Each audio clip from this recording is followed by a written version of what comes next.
উত্তৰ প্ৰদেশৰ নয়দাত অনুষ্ঠিত সৰ্বভাৰতীয় আইঠাই কাৰাটে প্ৰতিযোগিতাত অসমৰ যোৰহাট জিলাৰ মৰিয়নি সমষ্টিৰ অন্তৰ্গত মাছখোৱা গাঁৱৰ শ্যামলিমা গগৈয়ে সোণৰ পদক পাবলৈ সক্ষম হয়।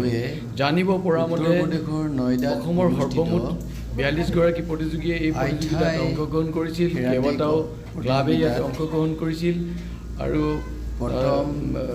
ইয়াৰ ভিতৰত 32গৰাকী প্ৰতিযোগীয়ে মেডেল পাবলৈ সক্ষম হয়। অসমৰ 32গৰাকী প্ৰতিযোগীয়ে মেডেল পাবলৈ সক্ষম হয়। ইয়াৰ মৰিয়নি সমষ্টিৰ অন্তৰ্গত 6গৰাকী প্ৰতিযোগীয়ে মেডেল পাবলৈ সক্ষম হয়।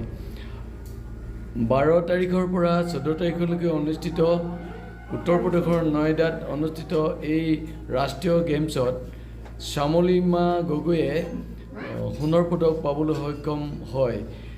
এই বাতৰি পোৱাৰ লগে লগে মাছখোৱা গাঁৱত উল্লাসিত হৈ পৰে আৰু মাছখোৱা মইনাবাৰীজাত মাছখোৱা যুৱ সংঘই তেওঁৰ পৰিয়ালত ভিৰ কৰেহি আৰু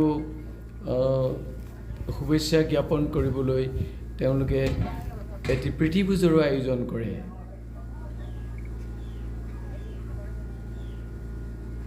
এয়া দেখিবলৈ পোৱা গৈছে যে শ্যামলিমা গগৈয়ে নিজৰ মানপত্ৰখন আৰু তেওঁৰ পৰিহিত বেজটো লৈ উৎফুল্লিত হৈ পৰে। এই সম্পৰ্কে শ্যামলিকাই কি ক'লৈ গৈছিলা তুমি, কি খেলিবলৈ সংবাদ মাধ্যমক এইদৰে কয়। উত্তৰ প্ৰদেশলৈ গৈছিলোঁ মই, নয়দাত হৈছিলে সেয়া কাৰাটে আছিহা কাৰাটে নকচাৰী ক্লাবৰ। অসমৰ পৰা কিমান পাৰ্টিচিপেণ্ট জইন কৰিছিলে? 42 ষ্টুডেণ্ট গৈছিলে আৰু 32জনে আমি মেডেল পাবলৈ সক্ষম হৈছোঁ। আৰু ছাৰৰ নাম কি? আমাৰ ছাৰৰ নাম বিমল কাঠি। ছাৰে আমাৰ কাৰণে বহুত কষ্ট কৰি আহিছে আৰু ছাৰৰ এই কষ্টৰ ফল আমি আজি মেডেল পাবলৈ মই সক্ষম হৈছোঁ। আৰু মা দেউতাহঁতে বহুত কষ্ট কৰিছে মোৰ কাৰণে আৰু আমাৰ গাঁৱৰ মইনা পাৰিজাতৰ ফালৰ পৰা মই সুবিধা পাইছোঁ আৰু আমাৰ গাঁৱৰ যুৱ সংঘৰ ফালৰ পৰাও মই সুবিধা পাইছোঁ। সেইখিনি সুবিধা নকৰা মই মানে ইয়াৰ আজি হেৰি হ'ব।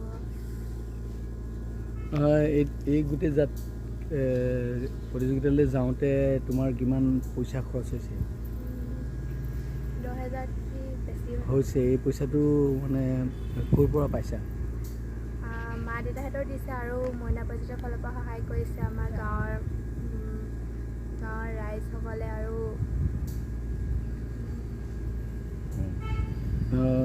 এইটো চৰকাৰক কিবা ক'ব নেকি যে মানে অসমৰ বাহিৰত খেলিবলৈ গ'লে মানে ক্ৰীড়া বিভাগে কিবা টকা পইচা দিয়া উচিত নেকি? কৰিলে আমি আৰু আগবাঢ়ি যাব পাৰিম। হয়, চৰকাৰৰ ফালৰ পৰা কিবা দিছে নেকি এবাৰ যাওঁতে? নাই দিয়া। চৰকাৰক কি ক'বা তুমি? আমি বাহিৰলৈ খেলিবলৈ গ'লে আমাক সুবিধা দিব লাগে, তেতিয়া আমি আৰু আগুৱাই যাব পাৰিম। আৰু তুমি বৰ্তমানলৈকে কেইবাৰ খেলিবলৈ গৈছা বাহিৰত? মানে মই এবাৰ বাহিৰলৈ গৈছোঁ, অসমৰ বাহিৰলৈ। ইভাগে ভিতৰতে খেলিছোঁ। এইবাৰ কিহৰ পদক পাবলৈ সক্ষম হৈছে? গ'ল্ড পাইছোঁ। পৰা গাঁৱৰ পৰা যে এনেকুৱা এগৰাকী সৰু কণমানি ছোৱালী বুলিয়ে ক'ব লাগিব। তাই বৰ্তমান বয়স এতিয়া 11 বছৰ হৈছে। এই 11 বছৰ বয়সত তাই যে ইমান এখন সুফল খেলি আমাৰ নিজৰ গাঁওখনলৈ, নিজৰ অঞ্চলটোলৈ আৰু নিজৰ জিলাখনলৈ বুলি ক'লে ইমান ভাল নাম এটা উজ্জ্বল কৰি আনিছে। তাৰ কাৰণে আমি অশেষ ধন্যবাদ হৈছোঁ। আৰু বিশেষকৈ কি ইমান দৰিদ্ৰ পৰিয়ালৰ পৰা যে তাই আজি অসমৰ বাহিৰত খেলি এই গ'ল্ড মেডেল পাবলৈ আহিছে, তাৰ কাৰণে আমি নথৈ আনন্দিত।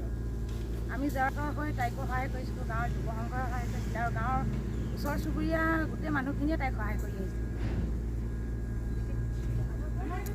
শ্যামলিমাৰ এই বিজয়ৰ খবৰ পোৱাৰ লগে লগে অসম প্ৰদেশ কংগ্ৰেছ কমিটিৰ মৰিয়নি সমষ্টিৰ অন্তৰ্গতসকলেও তেওঁক শুভেচ্ছা জ্ঞাপন কৰিবলৈ আহি এইদৰে কয়।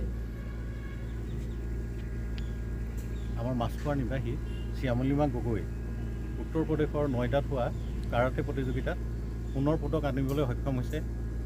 আমি মৰিয়নি সমষ্টিৰ সমূহ ৰাইজৰ হৈ তেখেতলৈ অভিনন্দন জ্ঞাপন কৰিছোঁ আৰু উজ্জ্বল ভৱিষ্যত কামনা কৰিছোঁ। লগতে আগন্তুক দিনত তেখেতে এনেধৰণৰ পাৰদৰ্শিতা আৰু দেখাব পাৰিব বুলি আশা ৰাখিছোঁ। শ্যামলিমা গগৈ যে যিটো প্ৰতিযোগিতালৈ গ'ল, ইয়াত মানে নিজৰ মইনা পাৰিজাত যুৱ সংঘই আৰ্থিকভাৱে সাহাৰ্য আগবঢ়াইছে, কিন্তু চৰকাৰৰ ফালৰ পৰা কোনো ধৰণৰ মানে স্পৰ্টছ ডিপাৰ্টমেণ্টৰ পৰা কোনো ধৰণৰ সহায় সহযোগিতা আগবঢ়োৱা নাই, যাৰ কাৰণে বহুত অসুবিধাৰ সন্মুখীন হৈছিলে। আপুনি কংগ্ৰেছ দলৰ মানুহ হিচাপে কি ক'ব কথাটো? এতিয়া ধৰক আমাৰ চৰকাৰো নাই, আমি পাৰত নাই।